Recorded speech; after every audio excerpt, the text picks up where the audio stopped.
As another year comes to an end, I thought it would be a good time to reflect on the past 12 months. Whilst perhaps not as chaotic as 2020, it has presented its own challenges. So let's take a look at some of the more positive things that have happened on my channel. I'm Matt, this is Model Minutes, and join me as I take a look at the top 5 models I built this year.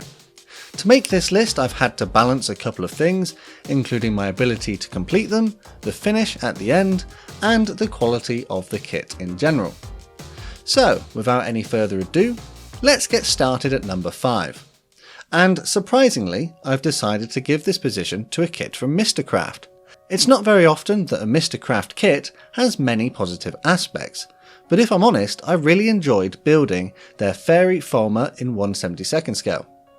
This was originally a model which was tooled by Vista back in 1994, and despite not being a particularly modern kit, it's not that bad. The details are quite good and the mould quality from Mr. Craft wasn't bad either. There were some fit issues in places which could be overcome with some care, but on the whole, I was pretty pleased how this one turned out. Sadly, I couldn't rank this one higher as the Mr. Craft instructions weren't amazing and their decals were somewhat questionable in their quality. But I think it's a pleasant surprise that one of their kits would make an appearance in this video, seeing as last year they took the top spot in my worst kit video. Coming in at number 4 is the F86 Sabre in 1/144th scale from Trumpeter. Although a tiny model, the detail on this kit is surprisingly good. It wasn't a big build, so to speak, and I used a cheap silver spray paint to get that metallic finish. There weren't really any problems during the construction of this kit, and it actually has better detail than some larger scale models. The transfers were a little bit thicker than I would have liked, and the lack of a pilot figure pretty much means displaying it sitting on the ground was my only choice at the time. On the whole though, I was pretty impressed with this kit. At number 3 is the Airfix brand new Spitfire Mk5 starter set. This kit takes this spot due to the amount of work Airfix have put in to make this model really beginner friendly, with some great instructions, a helpful hint and tips sheet, a simplified paint scheme, and a specially designed tooling with simplified parts, perfect for those just starting out in the hobby. I love that they have also brought back the display stands in this particular range, which is a great addition, allowing those wheel up poses. Sadly, it can't climb higher than this position in my opinion due to some pretty poor quality control issues.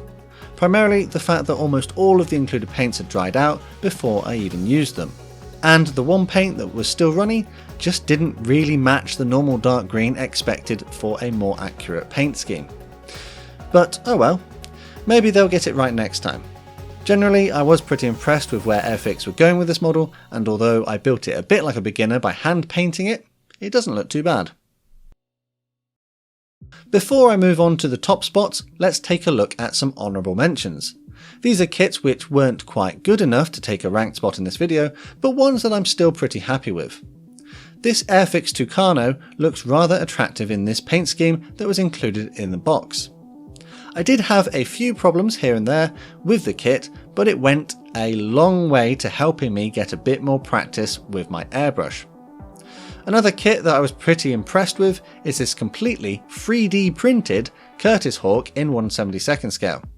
I was recently given a 3D printer to review, and this is what I chose to do with it as one of my first projects. It's not as well detailed as other kits from normal manufacturers and does have some print lines visible, but for a first go at 3D printing, it's not bad. And I was pretty impressed. Anyways, with those guys out of the way, let's get back to the list. The second place spot is taken up by the Airfix P40 kit in 1/72nd scale. Actually, the particular version I have here is the Curtis Hawk 81A2, which was an export version of the P40, and this saw service in China with the Flying Tigers. I might be a little bit biased with this particular tooling as I've built quite a few of these now, but nonetheless it still surprises me how easy it is to build and how well the model goes together. The cartograph decals are great, giving it quite an authentic look. Whilst on this build, I used some specific Vallejo Model Air paints and improved my airbrushing skills with some lessons learned along the way. If only Airfix had given this kit a bit more detail, perhaps it would be sitting in the top spot. But no, that spot is reserved for a kit from a company who did add those extra details. And here it is. In my opinion, the best kit I built during 2021 was the Airfix Spitfire Mk5 in 1/72nd scale. I was absolutely amazed with the level of detail they managed to squeeze into those plastic parts, and the fact that they fitted together almost perfectly was a testament to the skills of the designers. My kit also came with a large choice of decal schemes, canopy paint masks, and some photo etch details, which at the price I bought it for made it a complete bargain. Despite this being my first go at photo etch on a model plane, I think it turned out alright. And whilst the paint finish might not be the best I've ever done, seeing as I finished this kit towards the beginning of the year and I've had a bit more practice since then, I'm still pretty happy with it. And so, there we have it, a quick retrospective on my channel over the last 12 months with a look at what I think were the best 5 models that made their way across my workbench. What were your best builds this year? Let me know down in the comments. And if you enjoyed this video, hit that like button. Some of the build videos for a few kits in this list haven't been uploaded yet, so if you'd like to see them, make sure you subscribe with notifications on so you don't miss out when they go live. Shout out to my patrons and channel members for the amazing extra support they give me, allowing me to feed my addiction and to continue to complete projects for you all to enjoy with me. Take a look at the links in the description for more information. Finally, a massive thank you to you for watching this one, and I'll see you on the workbench again next time.